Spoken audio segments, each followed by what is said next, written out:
filière. La rencontre de ce matin s'inscrit dans le cadre de la vision du chef de l'État de mettre le monde rural au cœur du développement économique et social de notre pays. Mesdames et messieurs, l'ex-exploitant agricole, c'est une fierté pour moi d'être parmi vous aujourd'hui pour vous exprimer au nom du président de la transition, chef de l'État, président du Conseil supérieur de l'agriculture, la gratitude du gouvernement pour tous les efforts consentis pour faire de la campagne agricole 2024 une véritable réussite.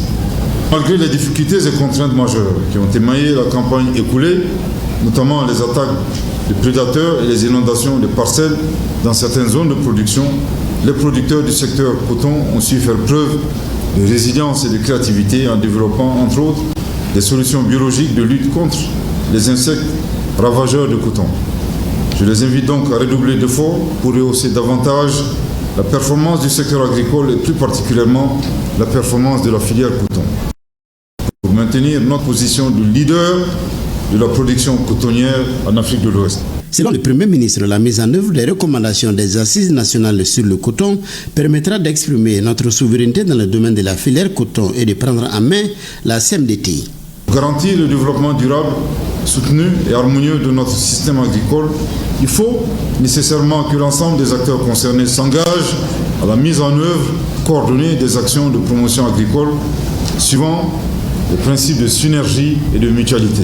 Le chef du gouvernement a remis à 200 femmes productrices de la région de Dioula, victimes des inondations lors de la campagne agricole, 20 tonnes d'engrais organiques, 40 litres de biostimulants et d'autres produits.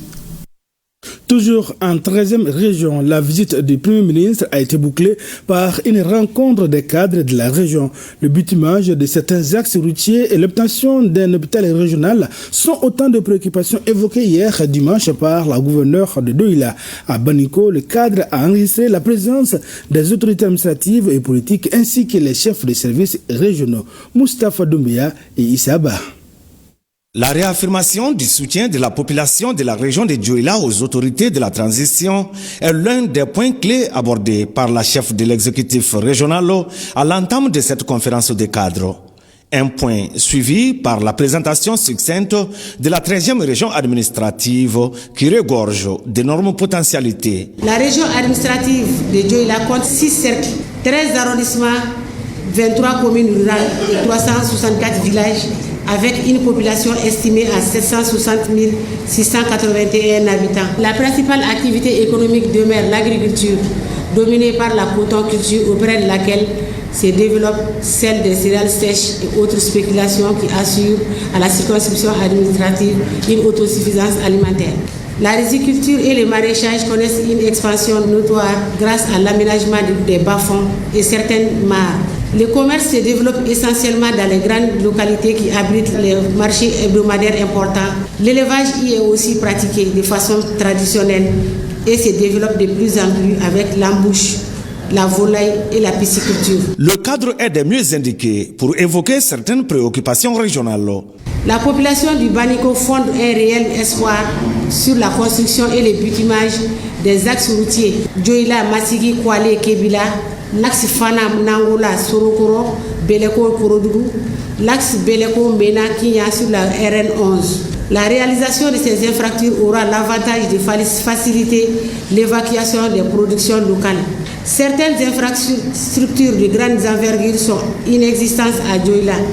Il s'agit entre autres d'un hôpital régional, un stade omnisport pour encourager les jeunes, un complexe universitaire pour permettre aux jeunes du terroir d'étudier sur place, d'un appui à la jeunesse pour la pratique du maraîchage, freinant du coup l'exode rural. Le patron de l'administration malienne a d'abord fait observer une minute de silence en la mémoire des victimes de l'accident minier survenu samedi dans la région de Kayo. Le gouvernement a reçu une instruction de la part du chef de l'État, son excellence le général d'armée Assimi Goïta, une instruction simple qui consiste à ne pas traiter ce énième incident de trop comme étant un fait divers.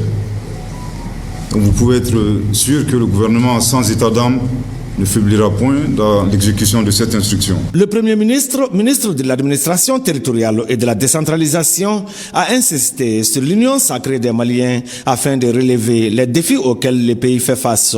Il a aussi réitéré l'engagement du gouvernement à améliorer les conditions de vie des populations. Le gouvernement est sensible aux difficultés du moment. Il est dans une logique responsable et non dans l'immobilisme. Nous agissons dans le sens de l'amélioration des conditions de vie et de travail de tous et de chacun. Madame le gouverneur, nous avons noté les différentes préoccupations et les réponses appropriées seront apportées en fonction des ressources disponibles. Le général de division Abdoulaye Maïga a rappelé quelques acquis de l'AES, des acquis parmi lesquels le passeport AES et la mutualisation des actions militaires. Autre point de l'actualité, fin de formation à l'école de paix, l'école de maintien de la paix. Le thème portait sur l'appui psychosocial faisant allusion au conflit sécuritaire depuis 2012. C'est une initiative de l'école de maintien de la paix à l'Ounblandembe en partenariat avec ZIZ, PAPSE, la coopération allemande et Affaires mondiales Canada. On en sait plus avec Youssouf Diakité. Ils sont une trentaine d'auditeurs à recevoir leur attestation de fin de formation sur l'appui psychosocial. La formation conjointement organisée par GIZ, PAPS, Affaires mondiales Canada et la coopération allemande est un soutien psychologique pour faire face aux conséquences des conflits déclenchés au Mali depuis 2012 où la violence extrémiste et les crimes organisés ont engendré le déplacement massif des populations. C'est pour en partie répondre à ces préoccupations que cette formation est initiée sur la thématique centrale, l'appui psychosocial. Il faut reconnaître que ces stages, la participation était à la taille, à la hauteur. Tout le monde a participé, sans exception. Les modules dispensés aux participants sont divers et participent au rétablissement de la confiance chez les participants. Cette session a vu la participation de 29 stagiaires, dont 13 femmes, venues de Gao, de Mopti, de Ségou, de Caille et du district de Bamako. Cette session riche en partage d'expériences nous a permis de revisiter les modules suivants. La définition des concepts et termes clés utilisés en appui psychosocial, les généralités sur les conflits armés, la notion de la paix, le cercle des préoccupations, la prise en charge proprement dite, de l'accueil aux techniques thérapeutiques en passant par l'écoute, les premiers secours psychologiques, la pyramide des intervenants et leur rôle, le paquet d'intervention, l'entretien et l'évaluation psychologique. Cette situation persistante d'exode et de mouvement de population avec ses conséquences est un lourd fardeau pour les communautés d'accueil. C'est ce qui constitue une préoccupation pour le gouvernement du Mali et ses partenaires, notamment la coopération allemande. Nous avons financé ce stage ensemble avec l'école de maintien de la paix pour accentuer l'importance de cette thématique en nos jours qui est très cruciale. La crise que traverse le Mali accentue un besoin de prise en charge des personnes les plus vulnérables. Le directeur des études de l'école de maintien de la paix à l'Ounblandembe a saisi l'opportunité pour saluer la bonne organisation et la pertinence des thématiques choisies. L'école est très honorée et je pense que notre disponibilité est toujours là. Et que ce soit des modules de ce genre, que ce soit d'autres modules de l'école, nous sommes toujours prêts à renforcer votre capacité. Tour à tour, les intervenants ont souhaité la pérennisation des initiatives du genre. Tchebo universitaire ou débat contradictoire, la 4e édition a été lancée à Bamako à la faculté des sciences économiques et de gestion. 14 universités sont inscrites à cette compétition. L'objectif de Tchebo est de faire la promotion des jeunes universitaires en montrant leurs capacités et leurs performances sur les questions d'actualité afin de faire une proposition aux autorités. Reportage signé de Sebaba Diara.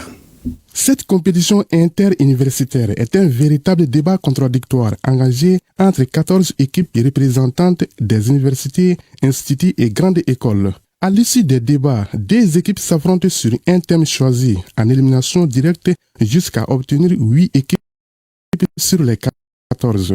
Tiabo universitaire, c'est un concept qui a été mis en place dans la mesure de faire la promotion des jeunes universitaires en montrant leurs capacités et leurs performances sur des questions d'actualité afin de faire une proposition concrète à nos autorités. Vous devez retenir aussi, un bon orateur n'est pas seulement celui qui parle bien.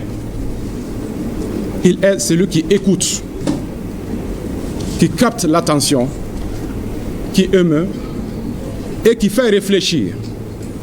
L'un des thèmes choisis pour cette compétition est les résultats précédents du concours d'entrée à la fonction publique. Sont-ils des sources d'espoir pour les jeunes diplômés sans emploi? Les ministres chargés de la jeunesse ainsi que plusieurs responsables de l'enseignement supérieur ont apprécié la conduite des débats et prodigué des conseils aux étudiants. 1000 jeunes ouvrent une entreprise, ça fait 3000 jeunes, peut-être entre 2000 3000 jeunes qui seront recrutés. C'est comme ça que l'on travaille et c'est comme ça que l'on aide le pays. Mais s'asseoir pour dire que c'est la fonction publique, ce n'est pas possible. L'État n'en a pas les moyens. Au Mali et même ailleurs. L'école malienne cherche son chemin. Elle vient de très loin. Et c'était impensable que de tels débats puissent remplacer les machettes, les coupes-coupes et les fusils dans ces enseignes. Mais c'est chose faite.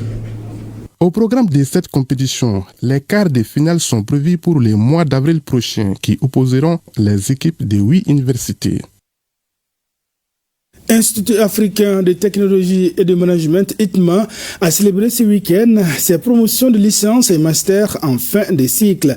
La cérémonie de graduation 2024 à ITMA, c'est avec Abdoulaye Touré.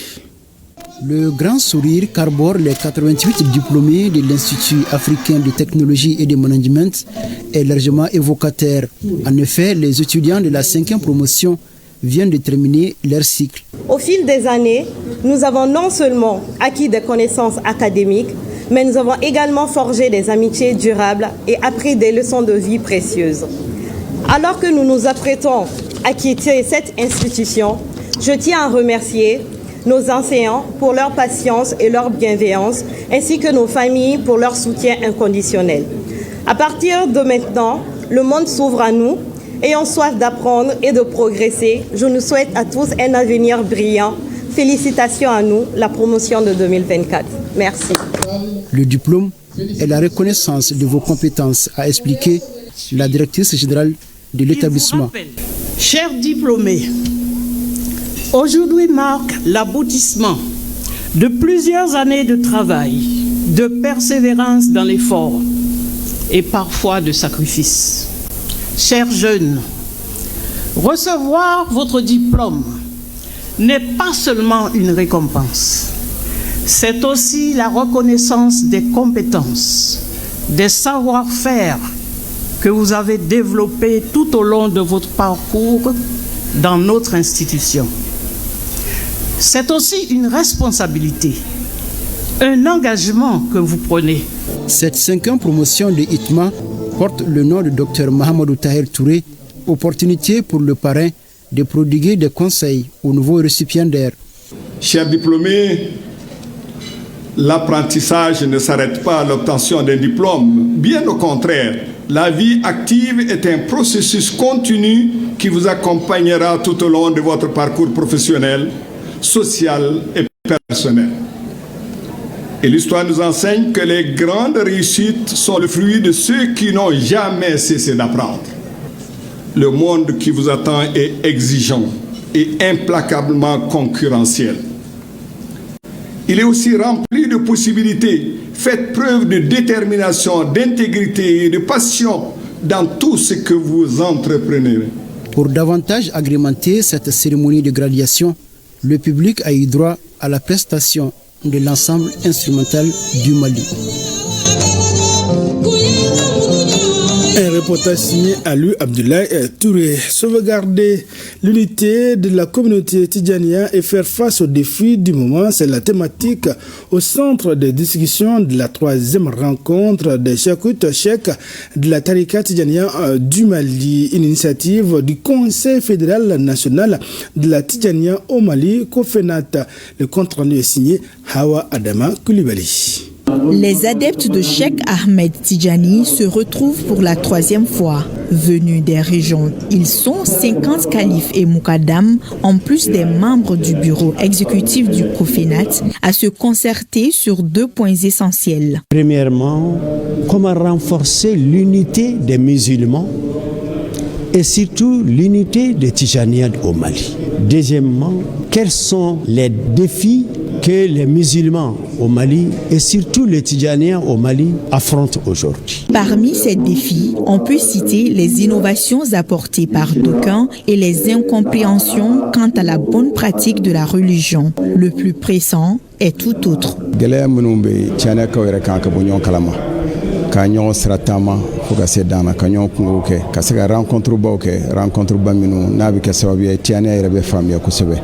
waati bureauba bɛ se ka wuli cogo min na ka se à l'intérieur suyukuw bɛɛ lajɛlen ma ka bilasiralikanw d'u ma k'u ka baaraw cogoya lajɛ an bolo. Ces assises sont toujours soutenues par le Royaume du Maroc en hommage au lien multiséculaire qui le lie à la République du Mali. Nous sommes maintenant à 800 imams qui sont formés au Maroc. 600 sont déjà formés et les 200 autres sont en cours de formation. Je suis content de voir que les 50 churs qui sont présents ici sont venus avec une détermination, une volonté de pouvoir contribuer, unifier la tariqa Tidjaniya, unifier le Mali, prospère, en paix. Les recommandations et résolutions issues de ces heures d'échange seront exécutées durant l'année 2025. Un comité de veille sera aux aguets tout au long pour s'assurer de l'implication de tout un chacun. Le collectif des jeunes leaders de Sénou a initié samedi une campagne de sensibilisation sur l'importance de la prise de la vignette. Le thème retenu est l'impact de la vignette sur le budget national. La conférence a eu lieu devant la mairie de Sénou. Dossi Baba Diarra pour plus de détails. Contribuer au développement du pays en incitant les jeunes de leur localité à accomplir des actes de citoyenneté, tel est l'objectif des membres du collectif des jeunes leaders de Sénou. C'est dans cette optique que ce collectif s'engage à mieux sensibiliser les habitants de Sénou afin qu'ils s'acquittent de leurs devoirs citoyens, en prenant la vignette pour ainsi contribuer au développement de leur commune. On doit pousser les gens à prendre les vignettes parce que c'est un impôt local. Donc ça fait partie des impôts locaux. Donc pour ça, il faut qu'on incite les jeunes pour pouvoir prendre les vignettes. Nous avons souhaité vraiment de faire une conférence sur l'importance de la vignette. Au cours de cette campagne de sensibilisation, l'impact de la vignette sur le budget national a été développé par des panélistes. La vignette est d'une importance extraordinaire. C'est un outil de développement. La vignette, c'est un impôt local. Toutes les communes ont leur impôt. Ça sert à développer la commune. La bonne gestion de la vignette peut développer beaucoup de communes. C'est avec ces impôts réunis. Ce n'est pas la vignette seulement, c'est avec ça que la commune peut travailler. La vente de la vignette 2005 a commencé cette année dans plusieurs localités du pays dès le mois de janvier. Elle se poursuit jusqu'au 31 mars. Le collectif des jeunes leaders de Sénou lance un appel à la population de Sénou pour qu'elle soit exemplaire en la matière. Surtout que l'acquisition de ces documents est un moyen d'éviter des problèmes lors du contrôle quotidien. Pour sa grâce de 2024, c'est le thème d'une soirée d'action de louange. Elle est organisée par le ministère de l'État au Centre international de conférence de Bamako, CICB. Le temps fort de cette soirée de grâce, c'est avec Salif Ouidrago. Merci Jésus, dans tout cœur. Ce moment hautement spirituel est à l'initiative du groupe de louange et d'adoration Teila. Il a été un tremplin pour les adorateurs du Saint-Esprit de se reconnecter au Consolateur Jésus-Christ. Et cela par une disposition du cœur et de l'esprit pour sa grâce de l'année écoulée. Dans la vie d'un chrétien, une soirée de grâce, c'est une soirée qu'il faut à un moment donné s'arrêter et puis dire merci à Dieu. Malgré les défis, les épreuves, on sait qu'il a été là. Et donc, à un moment donné, on s'arrête, on regarde tout ce que Dieu a fait pour nous et on lui dit merci. Réunis autour d'une cause commune, celle de Jésus-Christ, les fidèles chrétiens évangélistes ont vibré ensemble au rythme de cette grande célébration spirituelle.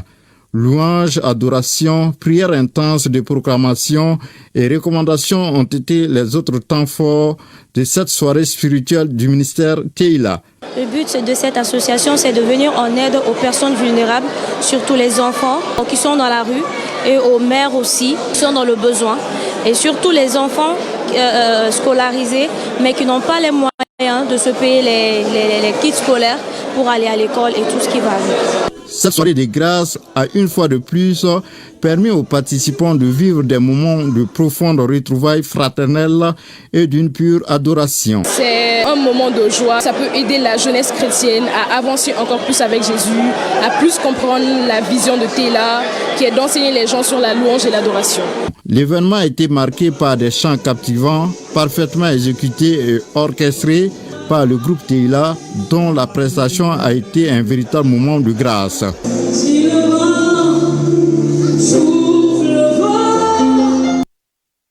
Le mouvement Angatanaye a organisé un don de 100 jeudi à Bamako au CCRF de Kalabankoro. Cette opération militaire est initiée pour soutenir les femmes, mais aussi soulager les malades qui sont dans le besoin.